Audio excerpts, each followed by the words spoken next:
Assalamualaikum warahmatullahi wabarakatuh. Alhamdulillah, alhamdulillahilladzi amarona bil ma'ruf wa nahana 'anil munkar. Asyhadu an la ilaha illallah wa asyhadu anna Muhammadan abduhu wa rasuluh. Allahumma shalli wa sallim wa barik alaihi wa ala alihi wa ashabihi wa man tabi'ahum bi ihsan ila yaumiddin. Amma ba'du. Sungguh tiada kata yang pantas untuk diucapkan, tiada kalimat yang layak untuk dilafadzkan, dan tiada bahasa yang indah untuk diuraikan dalam mensyukuri nikmat-nikmat Allah yang maha luas, yang tak terbatas, yang tak akan pernah habis dan pernah tuntas kita bahas. Selain ucapan serta pujian, alhamdulillahirabbil alamin, masya Allah kana wa ma lam yasha lam yakun, yang mana dengan rahmat dan nikmat dari Allah Subhanahu wa taala kita semua dalam keadaan sehat walafiat. Dengan hidayah dan taufik dari Allah Subhanahu wa taala kita semua dalam keadaan iman dan Islam. Juga dengan inayah dan maunah dari Allah Subhanahu wa taala, alhamdulillah kita masih dipertemukan kembali di bulan suci Ramadan ini dalam keadaan sehat walafiat. Amin, Allahumma amin.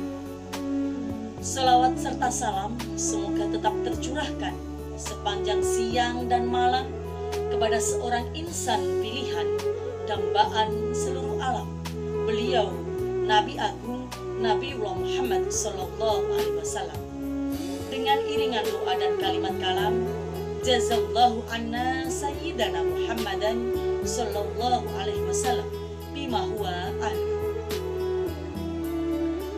Sahabati semuanya yang dirahmati Allah Subhanahu wa taala, alhamdulillah pada kesempatan kali ini kita masih dipertemukan kembali di bulan suci Ramadan. Ini merupakan tanda-tanda kebesaran Allah Subhanahu wa taala, sehingga dengan izinnya lah kita dipertemukan kembali di bulan suci Ramadan ini tanpa ada halangan suatu apapun. Bulan suci Ramadan merupakan bulan yang sangat mulia, yang di dalamnya penuh dengan keistimewaan dan keutamaan, sehingga umat manusia, umat Islam khususnya di penjuru dunia ini berlomba-lomba untuk meningkatkan intensitas beribadah dibanding dengan bulan-bulan lainnya. Allah Subhanahu wa taala berfirman dalam surat Al-Baqarah ayat 183. A'udzu billahi minasyaitonir rajim. Bismillahirrahmanirrahim. Ya ayyuhalladzina amanu kutiba alaikumusyamu kama kutiba alal ladzina min qablikum la'allakum tattaqun. Yang artinya, hai orang-orang yang beriman, diwajibkan atas kamu berpuasa sebagaimana diwajibkan atas orang-orang sebelum kamu agar kamu bertakwa. Dalil di atas menegaskan bahwa Allah Subhanahu wa taala memerintahkan kita untuk melaksanakan ibadah puasa, karena ibadah puasa merupakan kewajiban bagi umat Islam untuk meningkatkan keimanan dan ketakwaan kita kepada Allah Subhanahu wa taala. Tidak hanya demikian sahabati, di bulan suci Ramadan ini Allah juga akan melipat gandakan seluruh amal perbuatan kita, dan Allah pun akan mengampuni dosa-dosa kita yang telah lalu. Hal ini pun juga sudah terdapat di dalam sebuah hadis riwayat Bukhari dan Muslim, di mana Nabi Muhammad Sallallahu Alaihi Wasallam bersabda, yang artinya, barang siapa yang melaksanakan puasa di bulan suci Ramadan dengan iman dan harapan mendapat pahala dari Allah Subhanahu wa taala, maka Allah akan mengampuni segala dosa-dosanya yang telah lalu. Hadis tersebut sudah menggambarkan jelas bahwa pentingnya beribadah di bulan suci Ramadan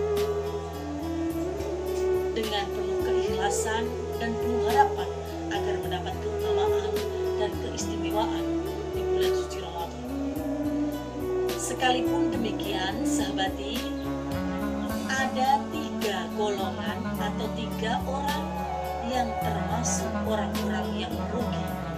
Mereka tidak akan mendapatkan keistimewaan dan keutamaan di bulan suci Ramadan.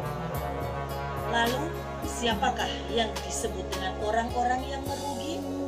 Yang pertama adalah orang yang menemui bulan suci Ramadan, namun ia lalai tidak melaksanakan ibadah di bulan suci Ramadan, justru malah ia melakukan kemaksiatan dan tidak bertaubat hingga Ramadan usai.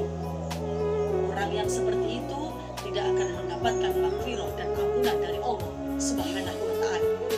Yang kedua adalah ketika nama Nabi Muhammad SAW disebut, namun mereka tidak membaca sholawat kepadanya.